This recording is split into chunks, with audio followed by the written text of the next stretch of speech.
चलो, good evening everyone.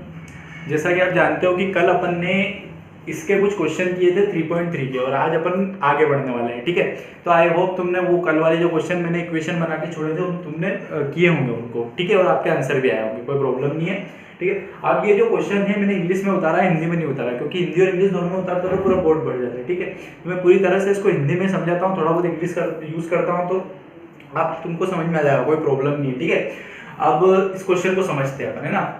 हर एक question में मैंने आपको बताया 2 टाइप की अननोन वैल्यू रहेगी, इसके अंदर भी 2 टाइप की। एक बार पढ़ लेते हैं क्वेश्चन को, आपने पढ़ लिया होगा। ठीक है, मैं एक बार समझा देता हूँ। The taxi charge in a city, मतलब एक सिटी में टैक्सी का जो चार्ज है वो इस टाइप से है, a fixed charge together with for the distance covered.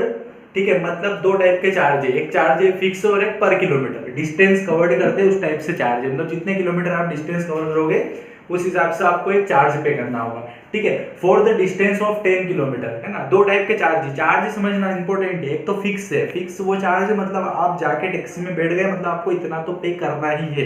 ठीक है, और दूसरा चार्ज है वो पर किलोमीटर है, कि आप जितने किलोमीटर जाते हो उतने। फॉर एग्जांपल मैं आपको बताता हूँ, मान लो पर किलोमीटर चार्ज है 10 रुपये, मतलब आप जाके बैठ गए, आपको 10 रुपये तो देने ही है। ठीक है, और फिक्स चार्ज 10 रुपये, मतलब आप जाके बैठ गए, आपको 10 रुपये तो देने हैं। उसके बाद एक पर किलोमीटर चार्ज मतलब 5 रुपये है, तो आप यदि 2 किलोमीटर की डिस्टेंस या 3 किलोमीटर की डिस्टेंस कवर करते हो तो आपको 10 रुपये तो देने ही देने हैं।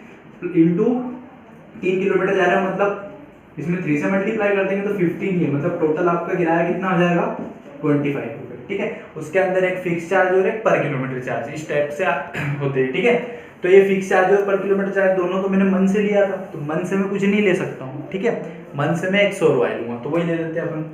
Late fixed charge equals to x rupees.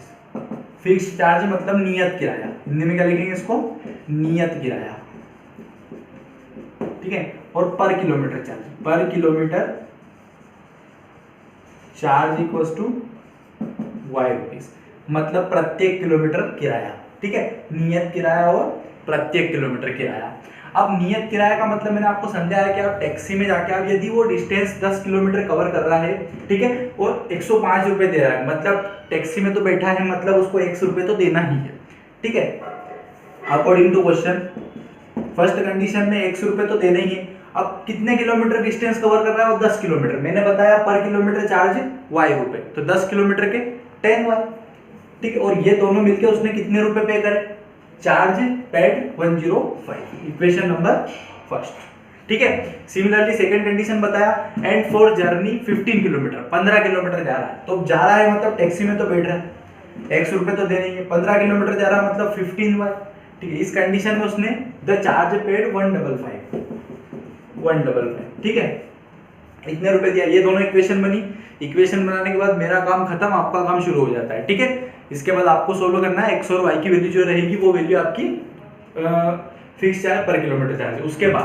उसके बाद की थोड़ी सी प्रोसीजर है, इसमें एक लाइन दे रखा है। ठीक है, फिक्स चार्ज पर किलोमीटर चार्ज फाइंड करने के बाद how much does person have to pay for travelling a distance of 25 kilometre, मतलब उस पर्सन को 25 किलोमीटर डिस्टेंस कवर करने में कितने रुपए देने पड़ेंगे। तो आपको क्या करना पड़ेगा, x रुपए, तो आप x की वैल्यू तो लिखोगे ही, उसके बाद 25 मतलब 25 इंटू वाई कर देना, आपका सेकंड आंसर आपको यहाँ पे मिल जाएगा। ठीक है, आई होप तुमको ये समझ में आया होगा। इस इक्वेशन को सोल्व करो सब्स्टिट्यूशन मेथड से। ठीक है, पॉज करना वीडियो। ठीक है दोस्तों, पिछला क्वेश्चन आपको समझ में आया होगा, है ना, उसकी इक्वेशन मैंने बना दी है और आप उसको करो। ठीक है, ये नेक्स्ट क्वेश्चन है उसके जस्ट बाद वाला, इसको भी इंग्लिश में ही लिखा है, हिंदी में आप हिंदी मीडियम वाले स्टूडेंट बुक साथ में रख ले, या फिर मैं समझा दूंगा। ठीक है, मैं समझाऊंगा तो सही, तो कंफर्म है, क्योंकि इंग्लिश मीडियम वालों को भी हिंदी में जब तक एक्सप्लेन नहीं किया जाएगा उनको भी समझ में नहीं आएगा। ठीक है, लिखा हुआ है अब फ्रैक्शन बिकम 8/11। फ्रैक्शन समझते हो, फ्रैक्शन वो होती है, आप इतना समझ लो कि जो अपॉन के फॉर्म में दिखता है, बट्टे में जो दिखता है, ठीक है, उसको फ्रैक्शन बोलते हैं। ठीक है, जैसे 1/2, 2/3, 5/, ठीक है, बटे वाली जो संख्या होती है उसको फ्रैक्शन बोला जाता है। ठीक है, तो अपने को एक फ्रैक्शन 8/11 कब होता है, if 2 is added to both numerator, numerator यानी कि अंश और डिनोमिनेटर यानी कि हर। ठीक है, तो न्यूमरेटर एंड डिनोमिनेटर मतलब 2 उसके न्यूमरेटर मतलब उसके अंश में भी और 2 उसके डिनोमिनेटर यानी कि हर में भी, दोनों में यदि 2 जोड़ देते हैं, एडेड का मतलब जोड़ना, ठीक है, तो जब दोनों में 2 जोड़ देते हैं तो क्या मिलता है 8/11, ठीक है। एक कंडीशन अपने को फाइंड क्या करना है, फ्रैक्शन, मैं फ्रैक्शन ही मान लेता हूं, ठीक है। तो let fraction be x upon y, fraction यानी कि भिन्न, ठीक है दोस्तों, भिन्न, ठीक है, भिन्न या परिमेय संख्या, आपको भिन्न फाइंड करना है। तो भिन्न तो क्या है, माना भिन्न x अपॉन वाई है, ठीक है। According to question direct condition पे जाएंगे अपन, है ना। कंडीशन में क्या बोला है, फ्रैक्शन जो x अपॉन वाई है become 8/11 if 2 is added to both numerator and denominator। मतलब इस फ्रैक्शन में जो आपको फाइंड करना है, उस फ्रैक्शन में आप उसके न्यूमरेटर मतलब उसके अंश और डिनोमिनेटर मतलब हर, दोनों में जब आप उसमें 2 प्लस कर देते हो, 2 जोड़ देते हो, तो आपको वो क्या मिलता है 8/11। मतलब कहने का है कि x में भी 2 जोड़ देते हैं और y में भी 2 जोड़ देते हैं, तो ये क्या मिलता है अपने को 8/11, ठीक है दोस्तों। आपको समझ में आया होगा, x अपॉन y था, according to question 2 is added to both numerator and denominator, मतलब 2 दोनों में जोड़ा तो मेरे को क्या मिलेगा 8/11, ठीक है। इसको क्रॉस मल्टीपल कर देंगे तो 11 का इधर मल्टीप्लाई 11x 11 2 22, ठीक है। नहीं समझ में आ रहा हो तो एक बार लिख सकते हो आप x + 2, 8 का उधर मल्टीप्लाई करेंगे y + 2, 11x 11 दूना 22, 8y 8 2 16, ठीक है। मैंने बताया आपको इधर वाली टर्म इधर वाली इधर आएगी, इधर वाली इधर आएगी, तो साइन चेंज हो जाएंगे। ये इधर आएगा तो क्या बनेगा 11x प्लस का इधर आएगा तो माइनस का, 16 ऐसा आएगा, ये उधर जाएगा तो माइनस का, ठीक है। 11x minus 8y equals to, इसमें से इसको माइनस करेंगे, बड़ी वैल्यू माइनस की मतलब साइन माइनस आएगा, इसमें इसको माइनस करेंगे बनेगा 6, इक्वेशन नंबर फर्स्ट, ठीक है दोस्तों। ये इक्वेशन नंबर फर्स्ट बनी। अगली कंडीशन फिर पढ़ देते हैं, उसने क्या बोला है। अगली कंडीशन में उसने बोला है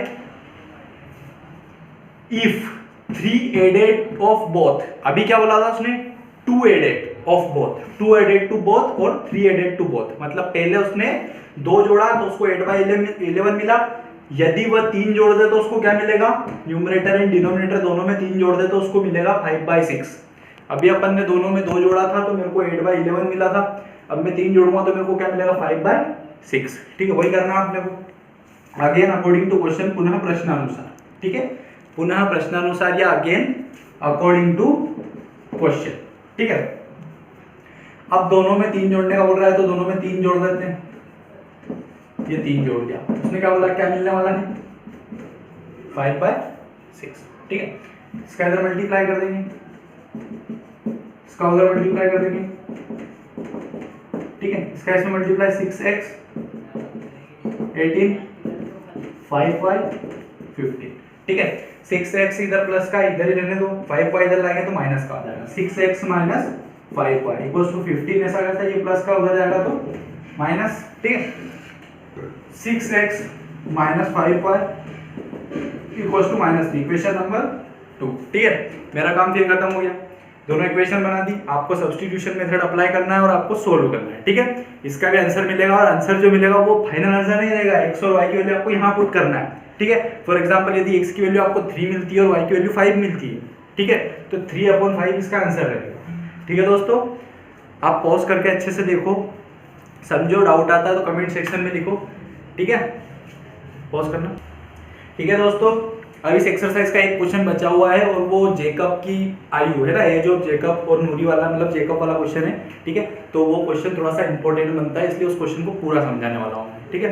तो आप इन दोनों क्वेश्चन को समझो, डाउट आता है तो पूछो और इनको सब्स्टिट्यूशन मेथड लगा के सोल्व करो। सोल्व करना आपकी जिम्मेदारी है, आप सोल्व नहीं करोगे तो आप सीख नहीं पाओगे, ठीक है। और अपने दोस्तों के साथ वीडियो को शेयर करें, ठीक है, और सब्सक्राइब करें, ठीक है दोस्तों। Thank you so much for watching.